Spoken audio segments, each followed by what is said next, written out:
He's Croatian. He's here on a 3-month vacation. He's saving us from relegation. Igor Tudor. Hello, everybody. That's Ricky Saunders. My name is James. Welcome to the Fan View, where we're discussing current events at mine and Ricky's club, Tottenham Hotspur. How are you, Ricky?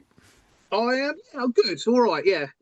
Little bit stressed, a bit less air than I had before. But yeah, all right. All good. When did you have air? Was a while ago. Which is also rich coming from me. I absolutely realise as well.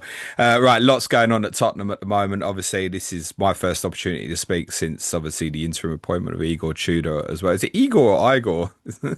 Well, It's Igor, I Igor, isn't it? suppose, but I suppose it depends on what language you speak. Yeah, okay. We'll be covering him. We'll be covering Frank. We'll be covering upstairs injuries. It's very different to other fan views because I am a fan as well. So this is kind of very much just two mates having a chat and it's getting recorded basically. I think probably where we should start is Ricky, 29 points from 26 games. Forest 2 points behind. West Ham a further 3 points behind, but showing very good signs of the Hammers. How worried are you? I'm very worried. We've got absolutely no form going into this little period, this quarter of a season essentially. We've got no history of being in this position because we finished 17th last year, but we were never in danger of going down. Obviously, Forest as a club have had to battle this kind of thing before. West Ham over the last few years always seem to be in this kind of position. So we're the only ones with no form and no history of pulling ourselves out of this position. It's worrying. I don't know if these players have know what it's like to be in this. Well, they don't know what it's like for the majority to be in this type of position. Are they too good to go down? No, mate, hang on. You've seen us play. Are we too good to go down? No, I'm just asking questions for the sake of questions, and I no, we're Um, not. And it's no, we're not. interesting. I actually said this on one of our Patreon podcasts a couple of weeks ago. I said no one is saying that about Tottenham. You would think with the size of the club, what it generates revenue, etc., that people, oh, they're too good to go down. It won't But happen. they're not. But I said no one's saying that. No one's saying, oh, Tottenham are too good to go down because most people have got eyes and can see what's been happening on the football pitch. I mean, right now, do you think Tottenham are better than Forest or West Ham? From the 11 that we can pick from, which we'll talk about injuries in a bit. No, probably not. Um, Certainly not form wise. Effort wise, possibly not either. I see a West Ham team individually, man to man. They're probably not as good, but they're certainly a better team at the moment. And Forest, well, we don't know what Vitor Pereira's got. Pereira Pereira. is going to Pereira. We don't know what he's gonna bring with regards to them, but they've been doing all right. Individual players have been doing something. I don't see really any individual other than maybe Solanke. To be fair to him, since he's come back from injury, he's really looked up for it. But there's been performances that are very few and far between. Xavi Simons, magnificent and a half against City, and then anonymous the next game. And he wasn't the only one, to be fair. You know, there was a lot of players that just disappeared. But no, we're not too big to go down. We're not too good to go down. And at the minute, I'm worried, especially at Forest because they're only a couple of points with presumably their own new manager bounce as well. West Ham essentially at 6 points with the goal difference, and they do have towards the back end of the season some rough old fixtures themselves. But yeah, it's worrying, mate. It's worrying, very worrying. You mentioned injuries. From who's fit at the moment? Who would be in an ideal Tottenham 11? Like, if you were picking, if we had a North London derby next week, so the biggest game, if everyone was fit, like how different does that look to the current availability? Who would be in it from the current Well, availability the in an players ideal that are team? injured would make up um, eight, nine of the starting 11 if they're all fit. Essentially, that's how bad we are. Obviously, Vicario would still be in goal. Romero, he's not injured, but he's not available, so he would start. Porro, we think may be back, and he would definitely start. Udogi. I'm not sure on his availability actually. I He's don't know. probably not going to play before the March Internationals, I don't think. Yeah, so he would obviously start. Midfield's been a bit of a dodgy one all season, but in this type of game, you would certainly have either one of Bentancur or Polinia. Obviously, Bentancur's not available. Um, Archie Gray is, perhaps Sarr is, but Bergvall isn't. Odebear isn't. Kudos isn't, Richarlison isn't, Madison isn't, Kulusevski isn't. Yes.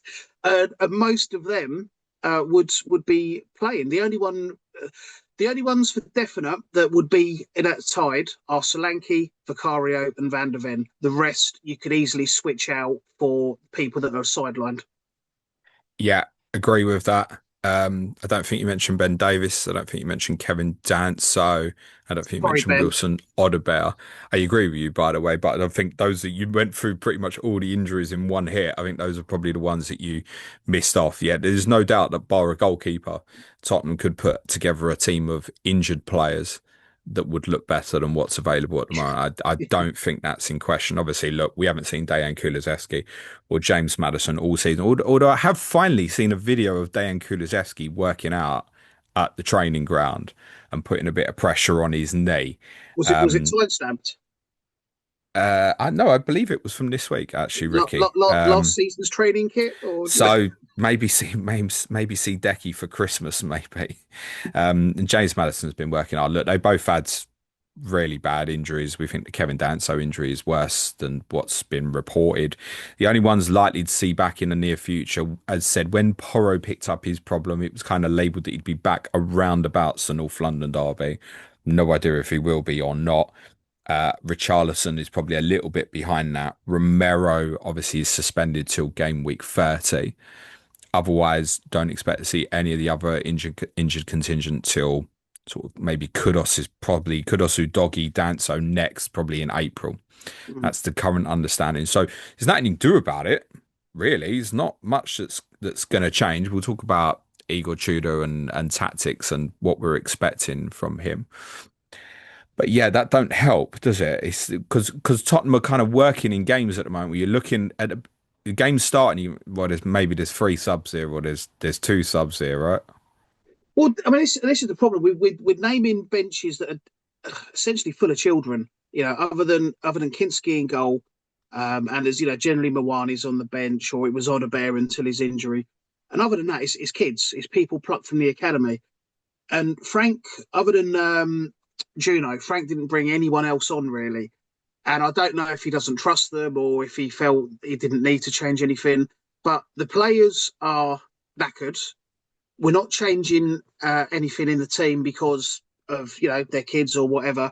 So the players that should be given a rest are staying out there longer, which means they're suffering more injuries. It's a revolving circle. We're going to have to put some faith in these kids. Not all of them at once, obviously, and I don't expect 17-year-olds to be playing against Arsenal. But in the games we've got after that, we're going to have to start playing some of these kids. I can't see it. It's that, or we're going to be going through games with, a core squad, a senior squad of 12, 13, maybe 14 fit players and making a couple of subs a game. That's it. Yeah, Unless we can really start fast, get a lead in a game, get a couple of goals up, and then we can slowly integrate some people later on in the game. But it's that, or it's not making subs. yeah. I mean, there's one midweek set of fixtures left in the Premier League season. That's game week 29, and the two midweeks after that, Champions League. Other than those three midweeks, Tottenham, like on the other side, it's not realistic to think Tottenham are going to win a last 16 Champions League match at the moment, although some of the opponents they've got, they'll have half a chance actually. But if we go out, then it's possibly just one game a week for the rest of the season from April onwards, and maybe a few bodies returning and that. So it's going to look patched up for this period between now and the March internationals, which is Arsenal at home, Fulham away, Crystal Palace at home in that midweek set of fixtures, Liverpool away, Nottingham Forest at home. And actually, in fairness, the Crystal Palace game is 4 days after the game at Fulham, and Tottenham's Champions League tie won't be till at least 5 days after that as well, because there's the FA Cup in between. And obviously, Tottenham are not in that. So what's available, I think, is just going to play a lot, and it shouldn't be too much of a problem. They've actually all just been given 5 days off since the defeat against Newcastle, and pretty much been told just come back on Monday in decent nick. Not that you've been decent nick. Try not to pick any injuries up while you go globetrotting for a few days whilst the managerial situation is sorted out. We'll talk about that in a sec. But firstly, Thomas Frank gone. Thoughts on that, the timing, and thoughts on him? Well, I mean, the timing is all over the place. We'll we'll start with him first of all. Look, from what I'm led to believe, really nice guy. He's said some very questionable things about the fans, um, fans in particular. Doesn't really dug out any of the players when he should have done. There should have he lost the respect of at least some of that squad and influential players as well. And we probably didn't make as much at the time as what we should have done. But Mickey and Jed just breezing past him. That was the And Chelsea ignoring him. home defeat, wasn't Yeah, it? Yeah. just breathe. That there should have been repercussions from that. It was a sign of disrespect in front of the world. Camera's still rolling, and nothing happened. So from then onwards, you can say, right, who's got the power here? Well, it's not him. It's the players. Romero. Not saying that we disagree with what he said, but that should have been dealt with something. You can't speak out like that and expect to get away with it without anything. Nothing happened, and that was a lot more recent. But he seems to have lost the respect of the players. They weren't listening to him. We said ages ago that they weren't playing his style. They were just ignoring him. Romero, once again, especially, just ignoring seemingly all instructions pre-match, at half-time, from the bench, and just doing Romero things.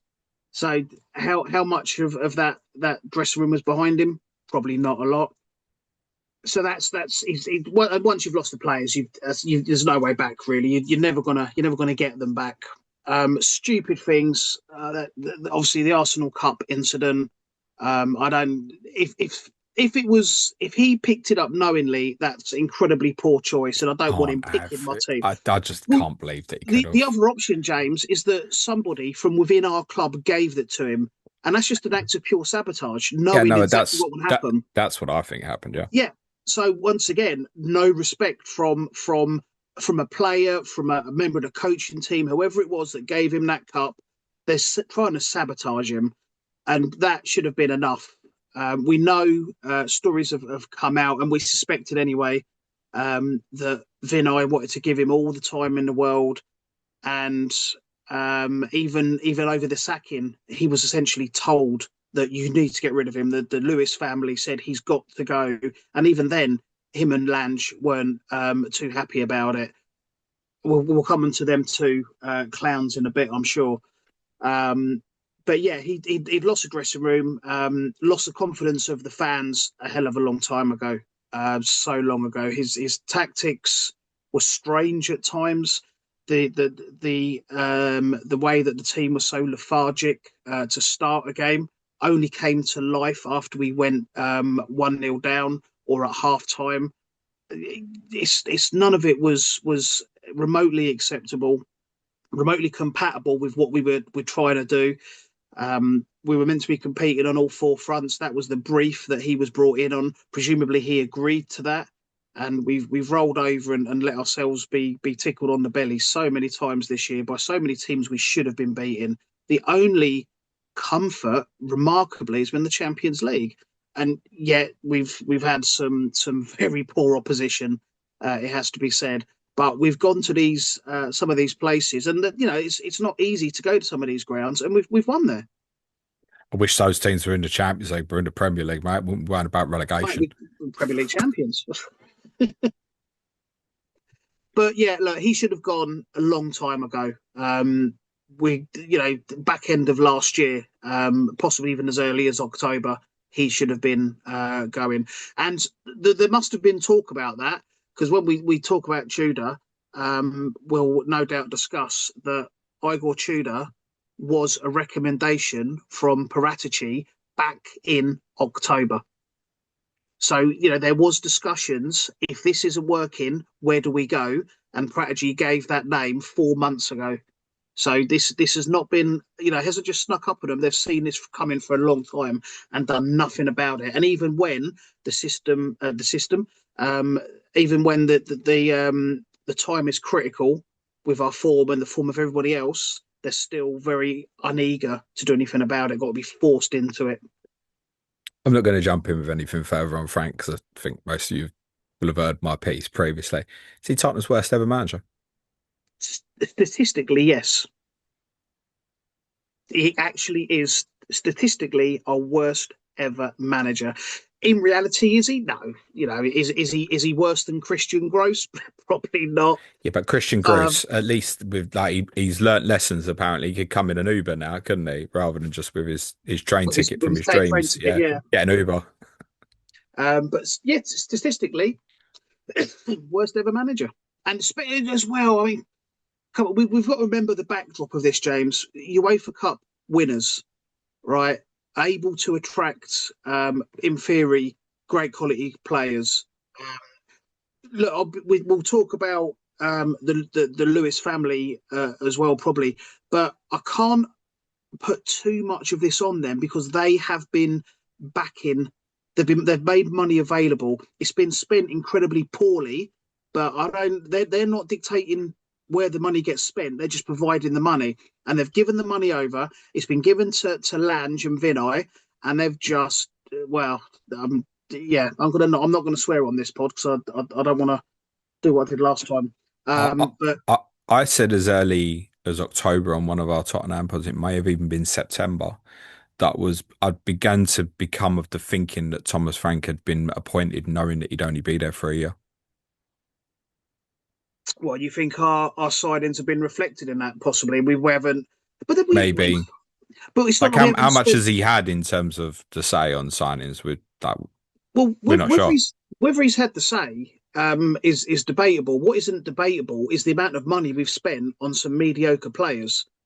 Or maybe they're not mediocre. Maybe they're being made to look mediocre under his system, and maybe they'll turn out to be really, really. I mean, I think that Xavi Simons comes with a big price tag, and we've seen flashes. Um, Nothing to suspect that his price tag is warranted, but he's been hamstrung by a terrible system of football.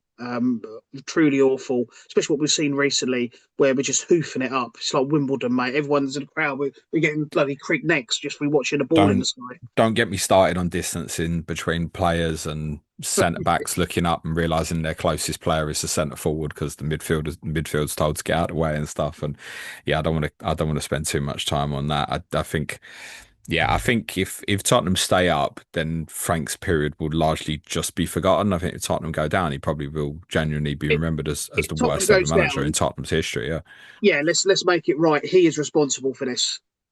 In conjunction with not solely. Vinay Yeah, Tessian and Bruno Lange. Johan Lange. Bruno. There's too many Bruno. Brunos already. It's Apparently, Tottenham did approach Bruno Lage to see if he was available for the interim judge, but he wasn't interested like most other people. Thankfully, Johan Lange is not. Let's talk about Johan Lange a little bit. He might be unfamiliar to a lot of people outside the club. He was previously at Aston Villa. What's your thoughts on him? He's essentially kind of been running recruitment, although Paratici obviously had ban and then was back at the club for 6 months. Now he's gone back to Fiorentina because he's got a new missus. We've got Ralphie Mawson joining in the summer, I think, from Manchester City. I don't know if that's going to downgrade Lange again, but he is widely viewed as net big negative within the Tottenham fan base at the moment. well, as I understand it, um, uh, Rafi is the director of football, and the sporting director, which Langes reports into him. So he's going to oversee things and have final says, which is brilliant. No, I don't give this man any more power than what he's got Yeah. already. Um, he's a bit of a disaster, mate. You can ask Villa fans about some of the business that he did when he was with them, um, and see what they've got to say. Also, some of the recommendations that he made. He definitely does have an eye spot on him. And we think signings like Luka Vuskovic and Lucas Bergvall, we think are his identification, right? Those are two Brilliant. top young Make talents that have been make identified him a from him scout then. from smaller European leagues, if you will, from a very, very young age. I mean, Vuskovic, there's a small chance Tottenham end up selling him in the summer, and the transfer fee will be absolutely massive if they do. And some of you will have never seen him. Yeah. And Bergvall, definitely not a Thomas Frank player, I think it's fair to say. But we understand actually Tottenham turned down inquiries from Chelsea and Aston Villa in the January transfer window from him. Um, so that tells you the capability of the player. So he's got an identification for a young talent spotter, I'd say. He don't want to be getting involved in the major stuff, though. Well, this is the thing. He's been put him on the scouting team. Then make him a scout. He's been promoted way above his abilities. Clearly, he's gone from right. He can find a player, and we've signed some good young players. And I'd never heard of Vuskovic before we signed him. And I don't think I'd ever heard of Bergvall before we signed him either. He had. He's got people out there, or he's looking at himself. Brilliant. But don't then put that man at the negotiating table, talking to clubs, sounding out manager. He's responsible for selecting, or part of a panel of people responsible for selecting our manager. And with that comes selecting our style of play, how we're going to set up. This is what a director of football should be doing. This is how we're going to play. This is our philosophy. And then you identify the manager that's going to work with that philosophy. And then you identify the players that are going to play underneath that manager. This is all what he has been employed to do. And he's a scout. Or that's his speciality. It's what he seems to be the best at. But he's around the negotiating table, trying to sort out deals for Semenyo and sort out deals for Eze and all these other players that we've tried to and failed to get. But there was a kind of a legend of a tale, which I can't tell you that I know to be accurate, but the speculation is that kind of almost just over a year ago that he cried in a meeting trying to sign Matisse Tell from Bayern Munich. And Ange had to go and sort it out basically to get the deal done. That's the myth of the legend of the story. He's probably not true, but it also sounds very believable to me, It's having listened to the incredibly fella speak a believable. lot. Yeah, unfortunately. So that ultimately at the top, when you're signing top players or trying to, it's cutthroat. I don't think he's up to it, mate. Villa are better off without him. Brentford look better off without Thomas Frank, and Arsenal look better off without Vinay Venkatesan as well. There's a pattern here, isn't there, Ricky? Yeah. Vinay, what's the thoughts on him? Well, look, Vinay, he come with a obviously a very very strong reputation. Did lots of good work at Arsenal. It's maybe unfair, or maybe it's just a coincidence to say that he leaves and all of a sudden they're running away with a title. You can make of that what you want, but it's also it's only fair to acknowledge the groundwork that he put in getting them to where they are. He is good at what he does. I don't know what level of support he had with him at Arsenal, and how much advice he was given, and the level of quality of his advisors. This is a new board at Tottenham. So the board has been completely restructured. Many people on that board are not familiar with running a football club. And so, I mean, I could just imagine that, the Monday morning board meeting is just a bunch of people looking around at each other, looking for ideas. No one really knows what they're doing. Um, it's gonna look, you can give it time, or you can just say the board, we need to get proper football people into this club. Bear in mind, one of the people that sits on that board is Johan Lange as the sporting director. He will hopefully be replaced, or at the very least joined by Rafi, who actually knows what it's like to run a good football club and a football club well. So he'll bring some fresh ideas, hopefully. But yeah, Vinay, I'm Lange, done, go, leave. Get out of my club. Vinay, I'm a little bit more torn on. I just think he's been poorly advised, and he's possibly got all of the ingredients he needs. He just needs to be advised a bit better. He's not a football man; he's a businessman, and he's kind of like I suppose Daniel Levy light in that sense. Levy wasn't a I, football man; he was a businessman. I'm not sure he's not a football man, really. I think in terms of the badly advised, I'm more concerned on his own opinions because week after week, with the crowd saying, "No, you need to change the manager," the big speculation coming out is Vinay doesn't want to sack him, and he's kind of stuck on this idea that he's stuck with Arteta in a period during COVID where Arsenal were struggling. Give it time and look at the rewards. But we could all look at, well, I don't think Thomas Frank's winning the league here, is he? Like, it doesn't look like there's capability. And Arteta was at least rooted in Arsenal history, right? He knew what Arsenal was about. Thomas Frank was a PR disaster for us. So if he kept batting for Frank, and we believe, as you already acknowledged, he was still batting for Frank last week. Like, that is way too alarming. Like, for me, like you don't have an understanding of what the football supporters want for their football club, and that's really really concerning. I mean, Daniel Levy, Frank wouldn't have made Christmas, would he? I mean, I said this to you If he had, a while ago. he wouldn't have made it past the Aston Villa FA Cup third round game. No way. Absolutely not. And Daniel Levy, for all of his faults, which are plentiful, he at least had his finger on the pulse of what was going on. And if something wasn't working and he could sense it from the fans, he would act swiftly. And managers, he was, often, managers weren't given a chance. No, he sensed it was going badly and he ended it and he brought someone else in. And it wasn't always the right manager. We won't talk about past managers, but he tried a few different things, different directions, see what would work. It didn't, but he listened to the fans. Win now manager. Right, there you go. There's a win now manager. Oh, you want another one? Right, there's another one. You don't want to win now manager? Right, let's go and get somebody else who's not in that mould. He tried it. It didn't work. But Lange just, yeah, I'm going to bang my head against this wall. It may hurt as much as the last time I banged it, but I'm going to keep on doing it because eventually it won't hurt. You know what I'd love to know, I think, more than anything? We reckon that Tottenham were kind of had 30 names on a kind of a That's the list rumour, yeah, to that's the rumour. potentially replace Ange Postecoglou last summer. And there were 10 key criteria that they kind of evaluated all these candidates against, of which Thomas Frank sat 10th, top, sorry. Um, I'd love to know what those 10 things were. Well, one of them wasn't attacking football. Was it just a 1 year gig? Do you miss Daniel Levy? Miss is the wrong word, but I think you know what I'm alluding to there. Daniel Levy, he did an interview or a little like mini, almost felt like a mini documentary about, oh, I've done this and I've done that and whatever else. And he said at the end of that, and I can't remember the exact words, but it was basically, people will miss me when I'm gone. They'll realise what I did He when said I'm exactly gone. that.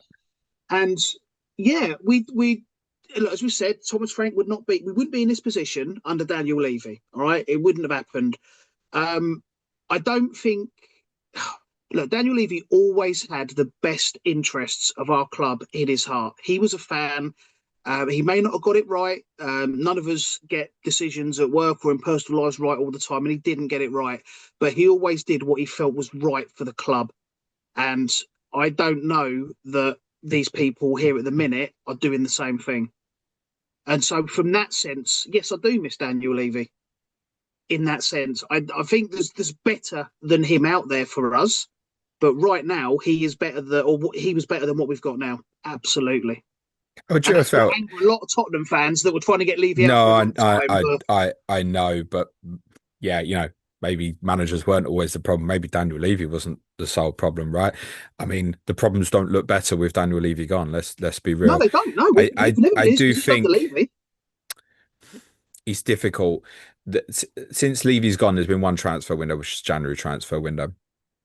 We can't really make a judgment on what they want to do with recruitment, I think, until the summer one has gone. But obviously, if it's playing in the championship, well, you don't get the opportunity to have the judgment, essentially, right? Yeah. Now, this transfer window was a bit tricky because they must have known that Thomas Frank wouldn't be here at the end of the season, at least, right? Even if they thought he might make it until the 38th game.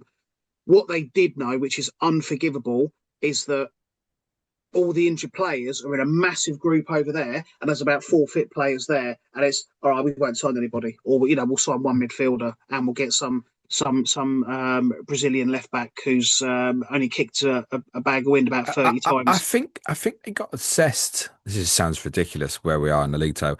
I think they got a bit obsessed with the Champions League ruling thinking that this wouldn't be a thing, and the whole end of the season might well come down to how far we go in the Champions League, because you can only change 3 registered players in at the end of the group stage before the knockout stage, and they've still left Bissouma out, who is one of the fit players that we've Yeah. got at the moment. So they've added Dragishin in because we're short centre backs.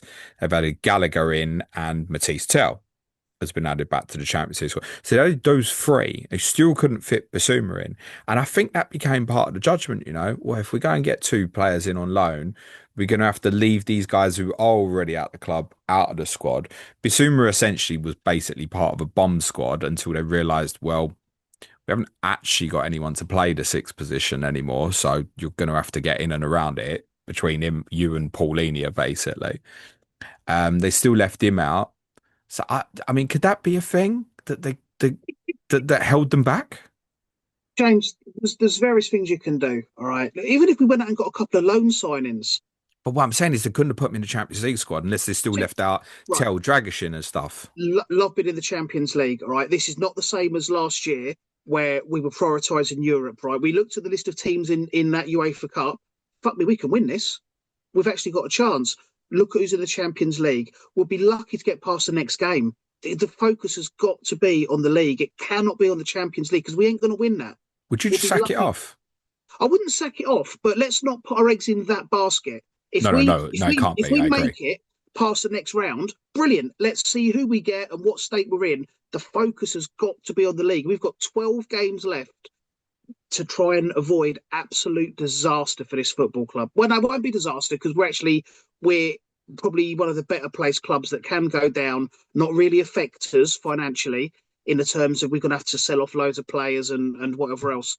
But it's from what the club are trying to do from a brand exercise, it's an absolute disaster, PR disaster. Yeah, well, exactly that. I mean, you can't be. There's lots about Tottenham in a big 6. Well, on the field, we all acknowledge that that's not really the case, but financially, it still absolutely is. You only have to look at the revenue is significantly more than Chelsea's last year. Yeah. But that won't be the case in the Championship.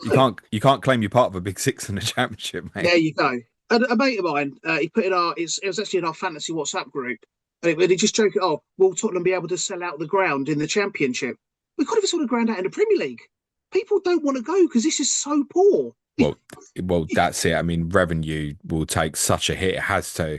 I'd be fascinated to see what my season ticket price would be actually in the Championship. Hopefully, I never find out, but I would be fascinated to see where they would pitch it. You're not seeing the email from Tottenham, mate. They're freezing season ticket prices for next year. Freezing season. They'll justify it, wouldn't they, by 4 extra league games, won't they? You got 4 extra league games, price is the same. Oh, you kind-hearted souls. Well, okay. We'll get an extra game in the League Cup as well. Yeah, but that just means we go out a round earlier, doesn't it? I think, Ricky. Okay, we're still largely in good spirits here. So Igor Tudor has been appointed on an interim basis until the end of the season. Tottenham didn't say till June or July. They literally said till the end of the season. I did the weekender obviously with David on Friday morning, and at that point was still very much convinced that John Heitinga was going to take the job. Primarily because I didn't think Tottenham would have options. It was believed that Tottenham put a few calls out, like of Marco Rose, Erdin Terzic, Robbie Keane. A few were kind of sought out to see where they might be out. Roberto De Zerbi had obviously left Marseille this week, so he'd kind of went to like front of all, the bookies can see that sort of link and stuff. But it was like none of them are taking this for 3 months. That was very much my view. I can't see how you're going to get anyone in of prestige and caliber who's only going to do the job for 3 months. There'll be people listening and watching this going, well, why is it only 3 months? Surely you just get a new manager. It seems blindingly obvious to me that Tottenham are waiting for Mauricio Pochettino. Is that right or wrong, Ricky? Or in your opinion, at least? No. That is what they're going to do. I'm still not totally sold on it's what they should do. But yeah, the smart money is on Mauricio Pochettino being the Tottenham manager pretty much about 3 minutes after the USA exit the World Cup. All right. I think it'd be that quick. I wouldn't be surprised if it does get announced before the tournament starts.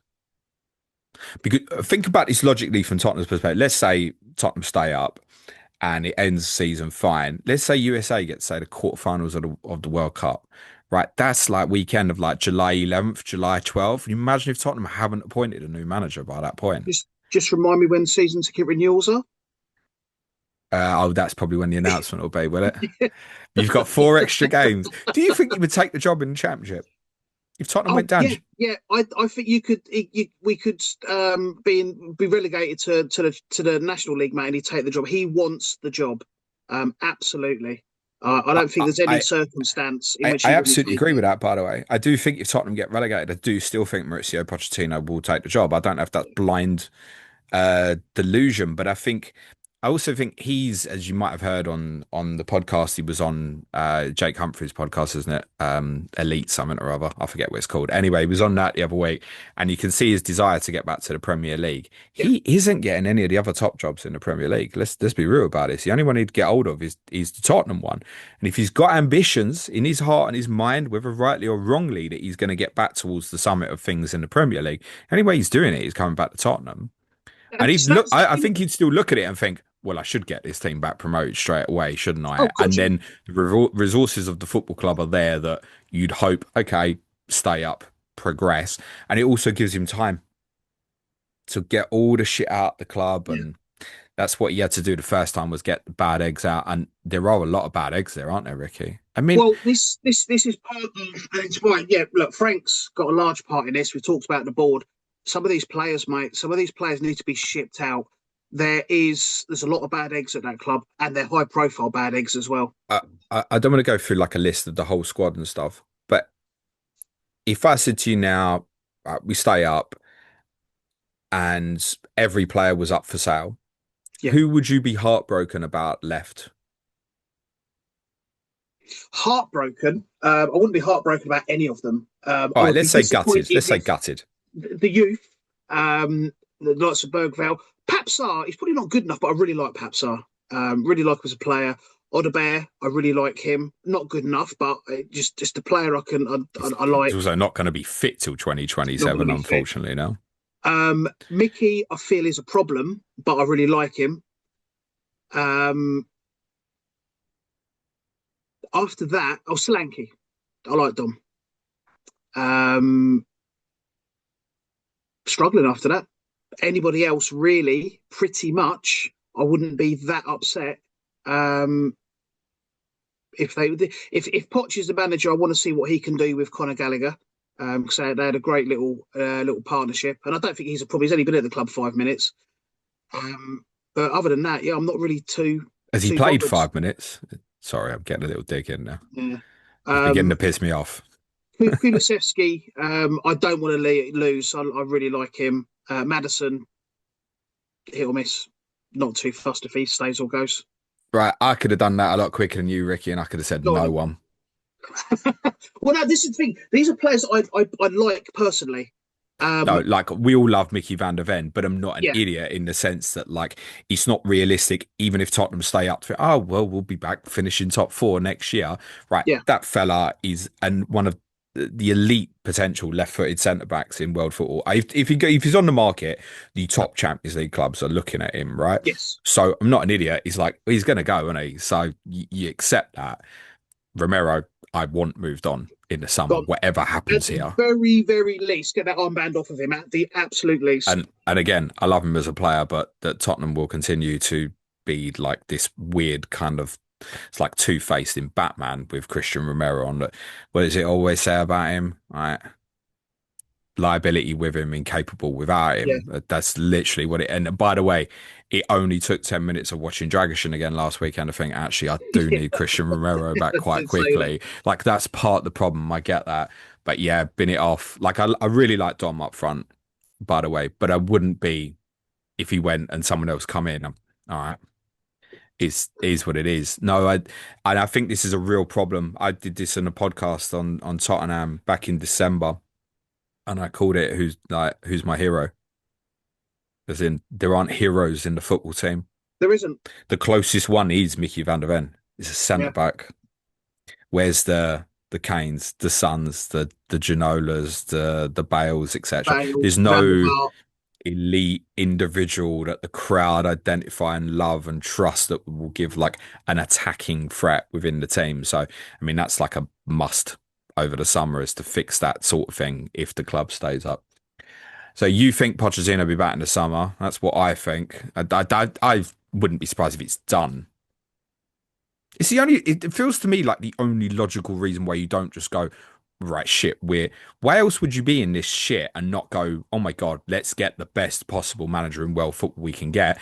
And bear in mind what Tottenham will pay in salaries to managers will attract very, very quickly. Frank was on 8 million a year. Well, yeah, third highest or third or fourth highest in We the think Premier so, League. yeah. The thing, look, it may well be done, but this deal for to bring Tudor in certainly wasn't done. Once it seems like they might have had a list of people, but they pulled the plug on Frank without actually Knowing. knowing for certain who was coming in.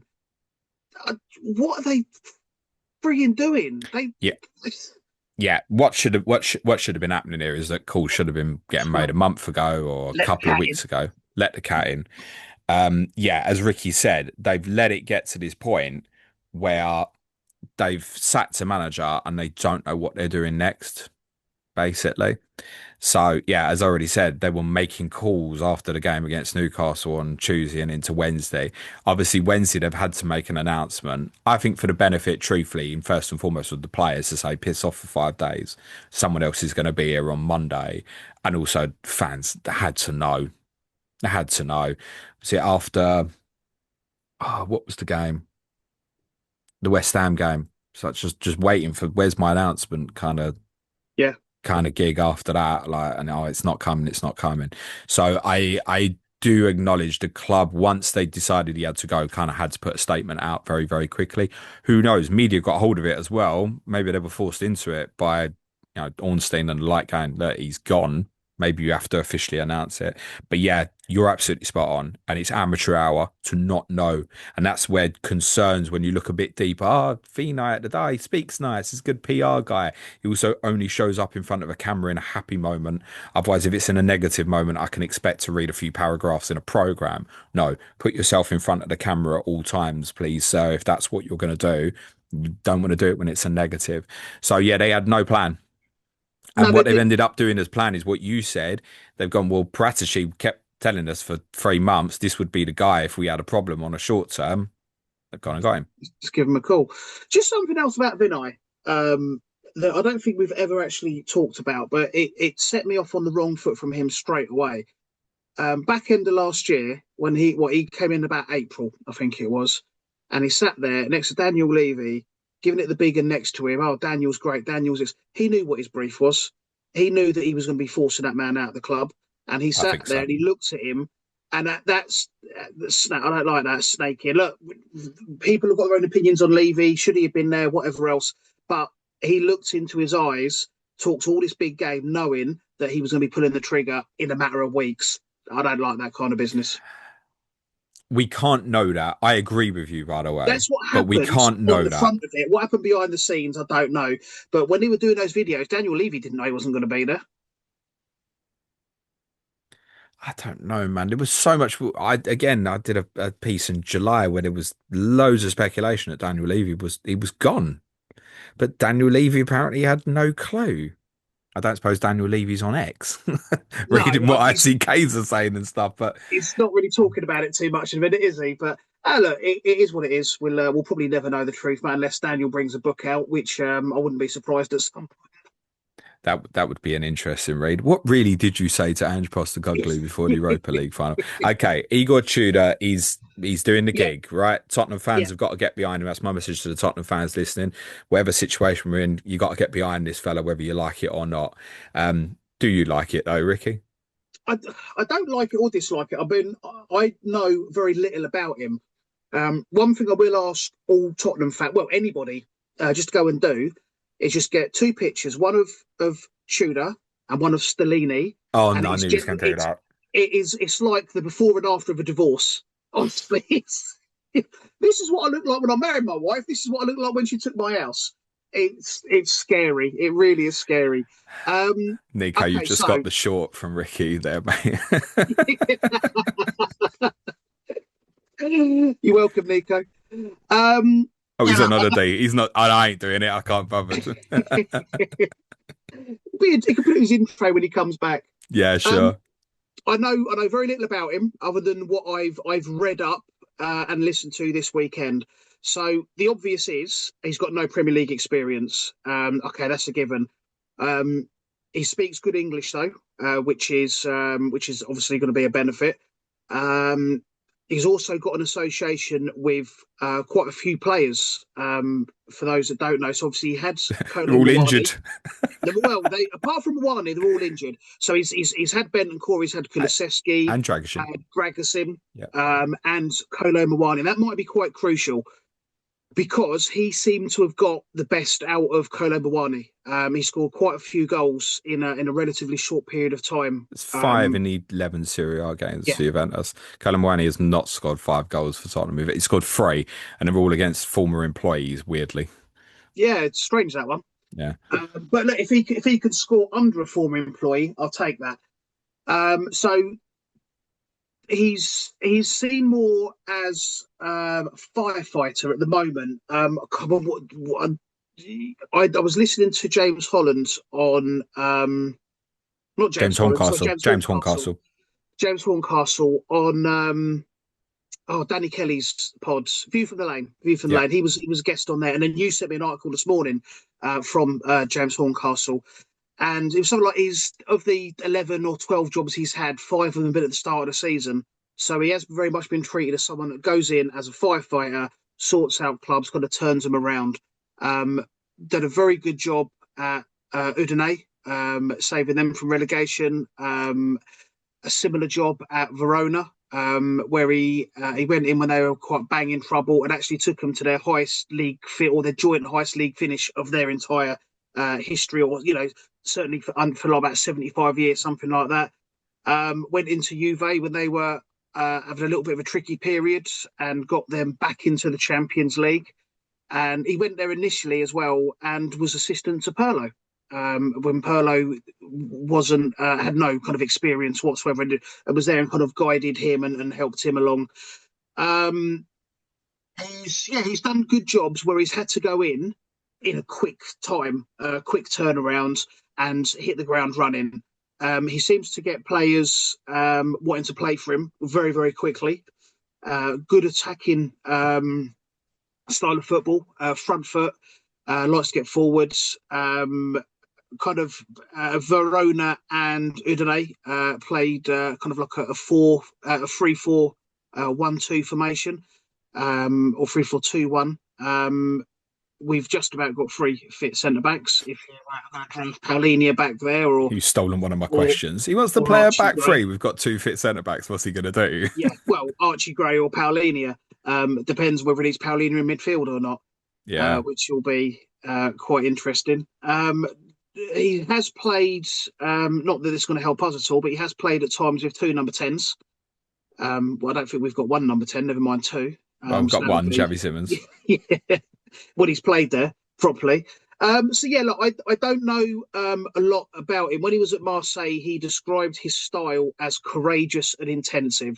Little bit worrying in the sense we probably intensive football's going to lead to more injuries. We can't afford any more of them. But it's the style of football that we like as fans, and I think the majority of the players are going to enjoy as well. They still miss Ange and his style of play. Front forward, front forward, front foot, forward football, which we haven't had under Thomas. But yeah, I'd say I didn't know a lot about him until the last couple of days. The general consensus from everybody I've heard is, he's not gonna he's not gonna go there and win as a league, but he's a good man for the situation that we're in currently. He will do a good job, and people think that it will be a job good enough to win enough points to keep us up. So for me, there's one key bit that I disagree with, but largely agree with most of it. The first thing from my perspective to say is I'm okay with it. I'm not like, what have the club done? Because I think if the club's decided they're going to take a long-term view, which is actually it's okay as long as it finishes above 18th. Otherwise, it's disastrous decision. But as long as it finishes above 18th, that's probably the right thing to do, rather than appoint someone. Oh, it could change again in 18 months and spin this wheel, right? So I get that, and I wasn't expecting an experienced caliber manager would No, take the job for 3 months. But this guy does have experience of managing. I think very importantly, some big clubs. it, Lazio, Juventus, Marseille. He actually went into the Marseille job and was pretty much handed on it immediately and actually managed to win the fans over basically with what he'd oh done there. yeah, they weren't happy, and it's a similar kind of story to what De Zerbi's just had as well. Fans on his back. He won them over with good football and results. I think they finished third in the table that year, which was very good. And he ended up leaving. Essentially, he was just tired of the antics from upstairs. I think it left him physically worn out. Trying to keep the fans happy, the players happy, the board happy. It drained him. That's a basket case club. If we think we've got it bad, just try and be a Marseille fan. Jesus. Oh, I don't know. I still think we're a social experiment, Ricky, to tell you the truth. Um, where he's done well at these jobs, though, it's gone well for a short period of time. Yeah, and this is why I It's like the end of the it's like, season. I don't care, just get me through the three Yeah, months, right? is Udine. I think Udine went back for a second, or he went back a second time, and it didn't work out quite as well. Juve, he got the gig full time. It didn't really work out very well in the his like first full season. But when he's gone in, like part way through, yeah, he's done very very well. Listen, we've got 12 games to go. There's 36 points up for grabs. I can tell you now that if he takes 36 points, which obviously he won't, it's more likely to take, but more like 3.6. But if he took up 36 points, he still ain't getting a job. I'm telling you. No, This is a short-term gig. The bit that I disagree with you, Ricky, is I'm not expecting positive football. The one thing that definitely that you said is right is the pressing element. That's what he wants to do, but also can he do it with these players? So in realism, like he is 3-4-2-1 ideally, but 3-4-1-2 is an alternative. I can see that Simmons behind Solanke and Mawani as like split forwards at the moment. The problem is the midfield area and the centre back area, and even wing back. Like it's not ideal at the moment. If Porro's not back, it probably is. I mean, you said about playing Gray maybe at centre back. Fucking plays wing back then if Pedro Porro's not back available, right? yeah. Right, there aren't many options. I can't believe this fella's going to go. Oh, play Mawani wing back, or could he play? He might throw Sousa in. He might like him and play the kid, and then play Jed Spence the other side. The sort of stuff I don't think Thomas Frank would have done. Um, but yeah, it's obviously light on body. It's going to be patched up for the time It's being. yeah. I mean, his style is attacking football. It might be that he'll look at what he's got available and think, I need to nurse this team, and he can't play exactly as he wants to. We are um, we're a training ground injury, or picking up a knock or two against Arsenal from having to start a kid. We're kind of that low on bodies at the We're moment. pretty much saying that Sousa might be it, that right? I know he's a new signing, but he's only a 19-year-old coming from South America. Yeah, There Sousa. wasn't an intention really to be using him, I don't think. I listened to Tim Vickery when we signed Sousa, and he had lots of praise, and I know he said something about Velas as well. But he had lots of praise and said he's not Premier League ready, but he's ready to do a job, and he expected him towards the end of the season to be integrated into the team. So he's somebody that on Tim Vickery's say so, and he's a lot better at this than I am. He reckons he can do a job, so that's an option we've got there. Um, if needs be, which I think needs are be. So I'd say where I'm at with a couple of bits here. So we highly think it will be a back three, even though we're saying there's only two centre backs available. Janai Byfield could get thrown in. That's a Yeah, hell of a call, but he isn't a very talented boy. But 17-year-old centre back in against Arsenal feels like a really big yes. call, I would say. But he might come in and go, I'm going to give you a chance, lad. And do you know what? The crowd will obviously get behind that sort of Oh God, yeah, circumstance yeah, if that's what it is. And in a free, it would be easier than in a back four, you would think, because I suspect off the ball against Arsenal, that would look like a back five quite a lot. I like Paulinho at centre back. I've said this several times over. yeah. So I'm more than happy if that's the back three against Arsenal. If it's Mickey, obviously it's got to be Dragishin. If it's Paulinho, it's fine. I'd rather see Paulinho and Dragishin at centre back anyway. Personally, I genuinely like João Paulinho at centre back. I like him less in midfield. However, at the same time, I'm not sure that that midfield can cope without him at the moment, Probably which not. is Certainly not mad. against someone like Arsenal. Um, Well, no, because even I have to acknowledge that it's like the way he carries himself in the middle of the pitch and his ability to try and win the thing back yeah, and gets other people at it is good. We are beyond the, oh, I want a number six that can do this, that, and the other. Like, I don't care about that at the moment. I need to win football matches. So even I acknowledge at the moment, Paulinho in midfield is probably right at the moment. So now I've gone from I can't stand the fellow. I need two of him. What's gone on, Ricky? What's I, happened? yeah. That's a turnaround and half. That is James. Jesus, 4,180, mate. At least I admit it. What are you taking I the do swing? not One think thing. Tottenham should sign him in the summer, just for No, clarity. It's no, still no. no. One thing to any Tottenham fan listening to this that will be going to the game next week. Bear this in mind, and please tell your friends and that as well. When anyone else is going to the game, don't get on this man's back. From if we lose I, the I, Arsenal I, I game, don't think people will. this it's Arsenal. Look, we're not going to win the game. This is as much as we don't want to lose it. This is as close to a free hit as you're ever going to get in a North London derby. Don't judge this man on one game because it's been toxic down there, and we've got to now get behind the team and the players and try and carry them over the line this season. Can't be having more negativity in that ground. It's got to be an absolute cauldron of positive noise. It will be, and if we're in a scenario where we're 3-4 nil down, they're not going to go for the manager.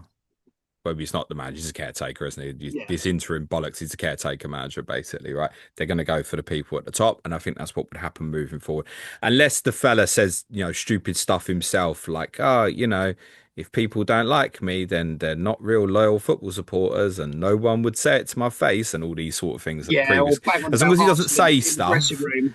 I hope, again, like I said, he's got experience of managing at big clubs, and I'd say more intense clubs, all of them.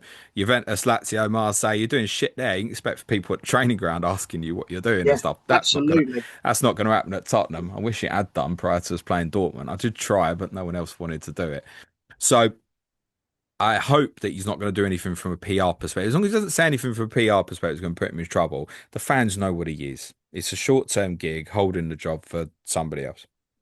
I'll close with one thing. I'm sure, like you, Ricky, I don't expect to get anything next Sunday, right? And it is the games. It's weird, but in a weird way, of what we've got left, Arsenal is the least important.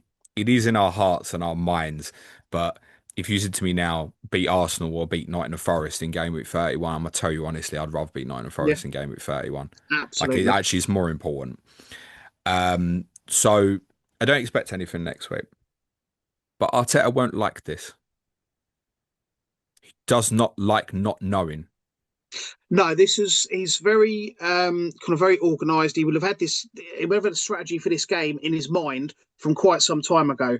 He's got no Well, idea probably what he's not, going to because come up probably every week against. he's been thinking they are going to sack him, aren't they? Well, Probably. yeah, maybe, but he wouldn't know what's coming. And we don't even, like I say, we kind of know the players are going to be involved, but we don't know where they're going to play or how they're going to play.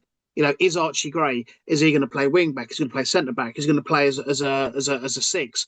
We don't know who's gonna be there, and he doesn't know that, and he can't prepare for that.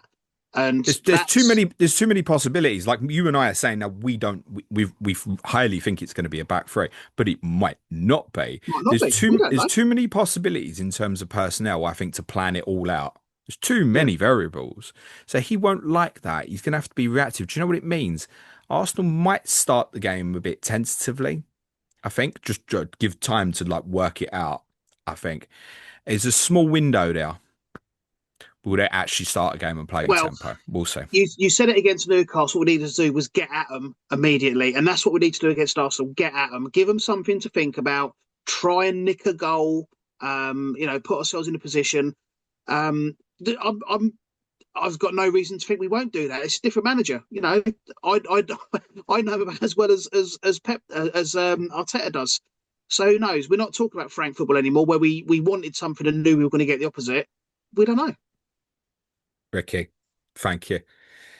Can't you Spurs? Come on, Eagles, blue and white army. Thanks everyone. Smash a like, hit the sub button. Audio listeners, a 5-star review goes a really long way. Tottenham fans, my DMs are open if you need me, but I need myself right now as well. Big podcast tomorrow for you on Planet FPL. Over 50,000 of you have now watched the last Chips and Strategy podcast on YouTube, just on YouTube alone. Tomorrow, we're recapping it as well once we've obviously got all the information, importantly, the FA Cup 5th round draw.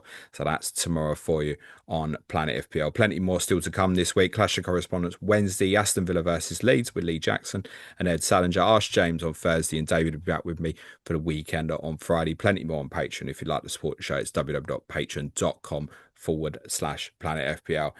Just so you can say, thanks everyone. Be nice to each other. Ricky, say it. Come on, Tottenham. Cue music, please, man child.